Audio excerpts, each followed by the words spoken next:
दोस्तों, यह बात तो आपने सुनी होगी कि कर्मों का फल और भाग्य का लिखा कभी नहीं मिटता। हम अच्छे कर्म और बुरे कर्म नीचे धरती पर करते हैं और हम सोचते हैं कि हमें कोई नहीं देख रहा, लेकिन एक अलौकिक शक्ति है जो हमेशा हम पर नजर रखती है। जैसे आप कर्म करते हैं वैसा ही आपको फल भी मिलता है। आइए इस कहानी के माध्यम से समझते हैं।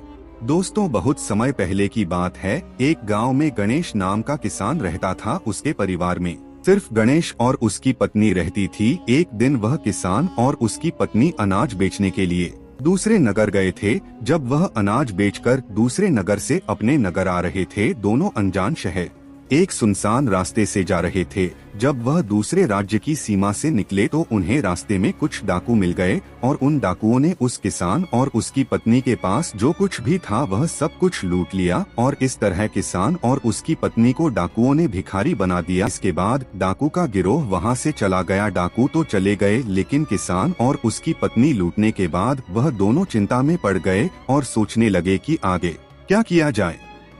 फिर उन दोनों को नगर के बाहर एक महात्मा की कुटिया दिखाई दी। वह किसान अपनी पत्नी को लेकर कुटिया की तरफ चल दिया। जब वह कुटिया के पास पहुंचा तो उसे वहां पर एक महात्मा मिले जो एक चबूतरे पर बैठे हुए अपने शिष्यों को प्रवचन दे रहे थे। महात्मा को देखकर किसान सोचने लगा, क्यों न इन साधु महाराज को अपनी समस्या बताऊं, शायद यह मेरी समस्या का कुछ समाधान कर दें। ऐसा विचार करके किसान उन साधु महात्मा के पास पहुँच गया और उन्हें प्रणाम किया। फिर बहुत ही विनम्र स्वर में उसने अपनी समस्या उन महात्मा को बताई और कहने लगा, महाराज, यदि किसी तरह आप मेरी पत्नी को किसी सेठ के पास गिरवी रखवाकर मुझे कुछ पैसे दिलवा दें तो आपकी बड़ी कृपा होगी। जब साधु ने किसान की बात सुनी तो उस साधु महात्मा को उस किसान पर दया आ गई। साधु ने अपने परिचित सेठ के बारे में बताया और उस किसान को उसके पास भेज दिया।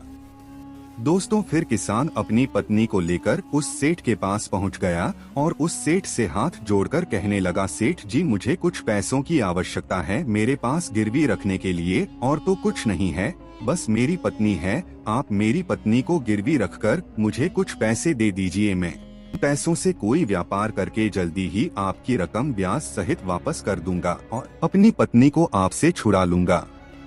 दोस्तों, सेठ ने जब उस किसान की बात सुनी तो वह पैसे देने के लिए तैयार हो गया और पैसों के बदले में किसान की पत्नी को अपने पास गिरवी रख लिया। किसान सेठ के पास अपनी पत्नी को गिरवी रखकर और उस सेठ से कर्ज लेकर व्यापार करने के लिए आगे बढ़ गया। किसान ने उन रुपयों से अनाज का व्यापार शुरू कर दिया। वह अब किसान से व्यापारी बन गया। अब सस्ते दामों में किसानों से अनाज खरीदता था और दूसरे जरूरतमंद किसानों को महंगे दामों में बेच देता था। दोस्तों, देखो, इस प्रकार गणेश ने उन पैसों से बहुत ही कम समय में अच्छा खासा धन अर्जित कर लिया। तब गणेश उसी नगर में वापस लौट आया जिस नगर में वह अपनी पत्नी को उस सेठ के पास गिरवी रख कर गया था।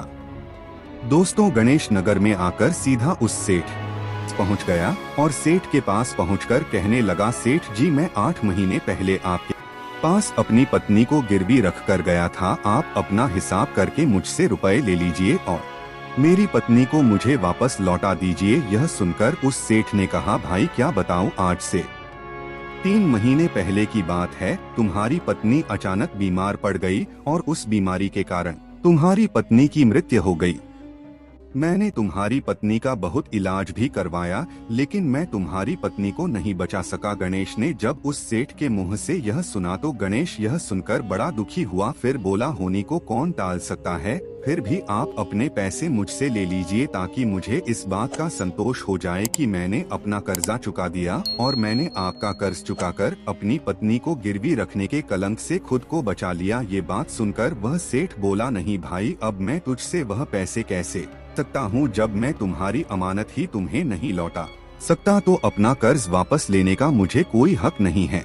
दोस्तों, गणेश फिर उसी स्थान पर पहुंच गया जहां पर वह उन साधु महात्मा से पहली बार मिला था। गणेश वहीं पर जाकर बैठ गया और उन साधु महात्मा के प्रवचन सुनने लगा। साधु महात्मा ने जब गणेश को देखा तो साधु महात्मा उसे पहचान गए और उसका हालचाल पूछने लगे। गणेश ने पूरा घटनाक्रम उन साधु महात्मा को बता दिया। उस साधु ने कहा, भाई, उस सेठ ने तेरे साथ धोखा किया है। तेरी पत्नी निश्चित रूप से जीवित है भाई। तेरी पत्नी को या तो उस सेठ ने अपने घर में छुपा लिया है। अब तू ऐसा कर, यहाँ के राजा के पास चला जा और राजा के दरबार में जाकर प्रार्थना करना कि राजा साहब मेरी पत्नी को सेठ से दिलवा दो, क्योंकि इस नगर का जो राजा है वह बहुत ही बुद्धिमान व्यक्ति है। वह निश्चित ही तेरी पत्नी को उस सेठ पर जोर डालकर तुझे दिलवा देगा। उसके दरबार में ही तुम्हारा फैसला होगा।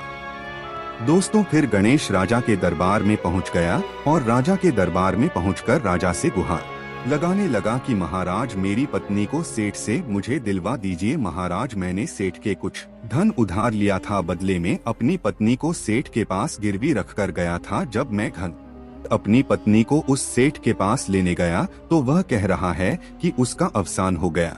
गणेश की प्रार्थना सुनकर राजा ने सेठ को दरबार में बुलाया और उससे कहा, सेठ क्या यह बात सच है कि यह किसान कुछ रुपयों के बदले में अपनी पत्नी तुम्हारे पास गिरवी रखकर गया था? सेठ ने स्वीकार करते हुए कहा कि हाँ राजन किसान, कि यह बात बिल्कुल सच है। राजा ने फिर कहा, तुम इसकी पत्नी को क्यों नहीं लौटा रहे हो? राजा की बात सुनकर वह सेठ बोला, कैसे लौटा सकता हूँ महाराज, मैंने इस किसान को बता तो दिया कि आज से 3 महीने पहले इसकी पत्नी की मृत्यु हो चुकी है। दोस्तों राजा ने पूछा, कोई गवाह है तुम्हारे पास जो इस बात की पुष्टि कर दे कि इसकी पत्नी की मृत्यु हो चुकी है? तो सेठ बोला, जी महाराज इस बात की पुष्टि वह अच्छी तरह से कर देगा जिसने इस व्यापारी की पत्नी का इलाज किया था। वह 4 व्यक्ति भी इस बात की गवाही दे देंगे जो इसकी पत्नी को शमशान में जलाकर आए थे। उस सेठ ने यह बात इतने आत्मविश्वास के साथ कही कि राजा को भी उस पर भरोसा हो गया। तब राजा ने गणेश से कहा, भाई अगर तुम्हारी पत्नी जीवित होती तो हम तुम्हें अवश्य दिलवा देते, अब तो हमारी भी मजबूरी है। दोस्तों इसके बाद गणेश ने राजा से कहा, महाराज क्या आप एक काम कर सकते हैं? आप सिर्फ 3 घंटे के लिए एक महात्मा को अपनी राजगद्दी सौंप सकते हैं। यह सुनकर राजा ने कहा, मुझे 3 घंटे के लिए राजगद्दी छोड़ने में कोई राज नहीं है। यदि ऐसा करने से तुम्हें न्याय मिल जाएगा तो मैं 3 घंटे के लिए उस साधु महात्मा के लिए अपनी राजगद्दी छोड़ दूंगा। तुम उन महात्मा को राज दरबार ले आओ। गणेश ने जब राजा के यह वचन सुने तो हरीश साधु महात्मा के पास गया और उन साधु महात्मा को राज दरबार में ले आया। जब साधु महात्मा राज दरबार में पहुंच गए तो राजा ने अपनी राजगद्दी उन साधु महात्मा को सौंप दी। दोस्तों फिर राजगद्दी पर विराजमान होते ही साधु महात्मा के सामने उस सेठ को दरबार में प्रस्तुत किया और उससे कहा, सेठ जी आपने कहा कि इस किसान की पत्नी आपके पास रहते हुए 3 महीने पहले ही देहांत हो गया और आपका कहना है कि आपके पास इसकी पत्नी के मरने के गवाह भी मौजूद हैं। क्या मैं उन गवाहों से मिल सकता हूँ? फिर राजा बने साधु महात्मा के आदेश पर सेठ के गवाह पेश किए गए। सबसे पहले साधु ने उस वैद्य को बुलाया जिसने गणेश की पत्नी का इलाज किया था। साधु ने वैद्य से पूछा, क्यों भाई आपने ही गणेश की पत्नी का इलाज किया था? वैद्य बोला, जी हुजूर मैंने ही गणेश की पत्नी का इलाज किया था। वैद्य की बात सुनकर वह साधु बोला, अच्छा वैद्य जी मुझे यह बताओ कि तुम गणेश की पत्नी का इलाज करने के लिए सेठ के घर जाते थे या फिर गणेश की पत्नी इलाज करवाने के लिए तुम्हारे पास आती थी? वह वैद्य राजा से बोला, महाराज सेठ जी मेरे औषधालय पर स्वयं आकर दवा ले जाते थे। साधु बोला, यानी तुम विश्वास के साथ यह नहीं कह सकते कि वह दवा सेठ गणेश की पत्नी के लिए ही ले जाता था या फिर किसी और के लिए? दोस्तों साधु की बात सुनकर वह वैद्य बोला, हाँ महाराज यह बात मैं यकीन के साथ तो नहीं कह सकता कि सेठ किसके लिए दवाई ले जाते थे, लेकिन सेठ जी मुझसे दवाई जरूर ले जाया करते थे। वैद्य की बात सुनकर वह साधु बोला, इसका मतलब तो यही हुआ कि तुम मरीज को बिना देखे ही दवाइयाँ देते हो। यह तो बहुत ही गंभीर है। तुम दवा के स्थान पर किसी को जहर भी तो दे सकते हो और हो सकता है तुम्हारे द्वारा दिए हुए जहर से ही गणेश की पत्नी की मृत्यु हुई हो। उस साधु की यह बातें सुनकर वैद्य का चेहरा डर के मारे पीला पड़ने लगा और वह बोला, नहीं हुजूर ऐसा हरगिज नहीं हो सकता। मैं अपने किसी मरीज को दवा के बदले भला जहर क्यों दूंगा और इस तरह से मेरी सारी मान प्रतिष्ठा भी धूल में मिल जाएगी। वैद्य की बात सुनकर वह साधु महात्मा बोला, अब तो तुम ऐसा ही कहोगे। मैं तुम्हें अपने कर्तव्य के प्रति लापरवाही करने के और एक मरीज के जीवन से खिलवाड़ करने के अपराध में 50 कोड़े लगाने का आदेश देने जा रहा हूँ। इसके साथ ही तुम्हारा मुंह काला करके सारे नगर में तुम्हें घुमाया भी जाएगा। अब तुम सोच लो वैद्य सच बोलोगे या फिर मैं सैनिकों को तुम्हें गिरफ्तार करने का आदेश दूं। यह सुनकर वैद्य का शरीर कांपने लगा और वह उस साधु के कदमों में जा गिरा और बोला, हुजूर मुझे माफ कर दीजिए, मैं स्वीकार करता हूँ कि मैंने सेठ के किसी मरीज का कोई भी इलाज नहीं किया। सेठ ने तो मुझे पैसे दिए थे और कहा था कि यदि गवाही की आवश्यकता पड़े तो ऐसा कहकर उसके पक्ष में गवाही दे दूं। बस मेरा इतना ही अपराध है कि मैंने लालच में आकर इस सेठ का प्रस्ताव स्वीकार कर लिया। राजा बने साधु महात्मा ने कहा, वैद्य जी कुछ भी हो, आपने अपराध तो किया है, इसलिए मैं तुम्हें झूठी गवाही के इल्जाम में 100 कोड़े लगाने का आदेश देता हूँ। साधु महात्मा के आदेश का राजा के सैनिकों ने तुरंत ही पालन किया।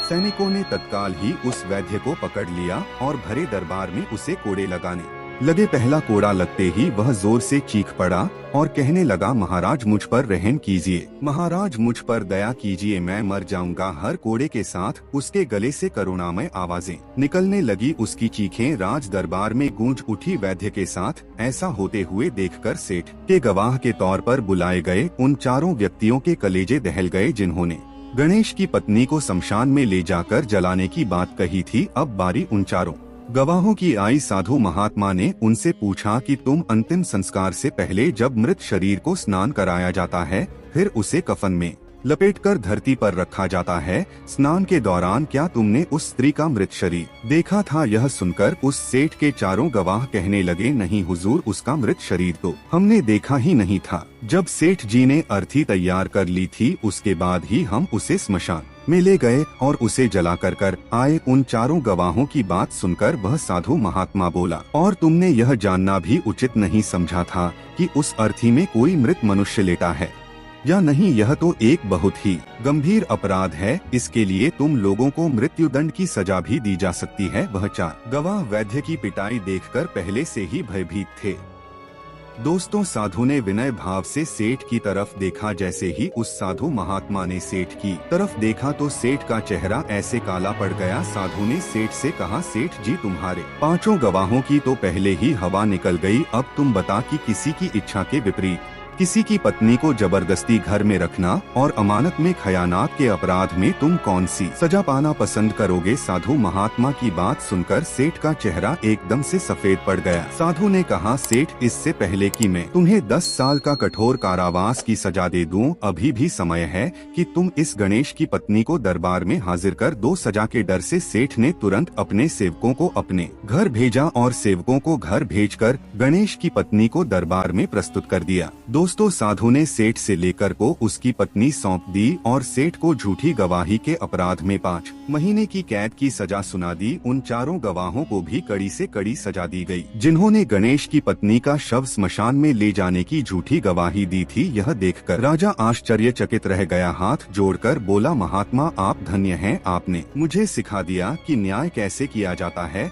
राजा की बात सुनकर वह साधु महात्मा बोला, राजन, मेरी 3 बातें सदैव याद रखना कि कभी भी इन 3 स्थानों पर अपनी पत्नी को अकेला नहीं छोड़ना चाहिए। दोस्तों, अब हम आपको बताते हैं जिन स्थानों पर यदि कोई अपनी पत्नी को अकेला छोड़ता है तो उसे बहुत ही पश्चाताप करना पड़ता है। पहला स्थान है, अगर आपकी पत्नी को कोई बीमारी घेर ले और वह बीमार पड़ जाए तो ऐसी स्थिति में कभी भी उसको बीमारी में अकेला छोड़कर नहीं जाना चाहिए। उसकी देखभाल करिए जिस तरीके से पत्नी अपने पति की सेवा करती है। दूसरा स्थान है, अगर आपकी पत्नी निर्दोष है और कोई उस पर झूठा लांछन लगाता है तो ऐसी स्थिति में सदैव तुम्हें उसके साथ खड़े रहना चाहिए, क्योंकि एक लड़की अपने माता पिता का घर इसी आस में छोड़कर आती है कि पति मेरी भावनाओं को समझेगा और हर स्थिति में मेरा साथ देगा। और दोस्तों, तीसरा स्थान है, कभी भूलकर भी अपनी पत्नी को पराये पुरुषों के पास नहीं छोड़ना। तीसरा स्थान है, किसी भी परिस्थिति में अपनी पत्नी को किसी अन्य पुरुष के साथ अकेला नहीं छोड़ना चाहिए, क्योंकि आज के समय में किसी का कुछ नहीं पता कौन कब और किसके साथ दगा कर दे। दोस्तों, आपने आज के इस वीडियो से क्या सीखा वह मुझे आप कमेंट में बता सकते हैं। अगर आपको यह वीडियो पसंद आई हो तो वीडियो को लाइक करके चैनल को सब्सक्राइब करना ना भूले। धन्यवाद।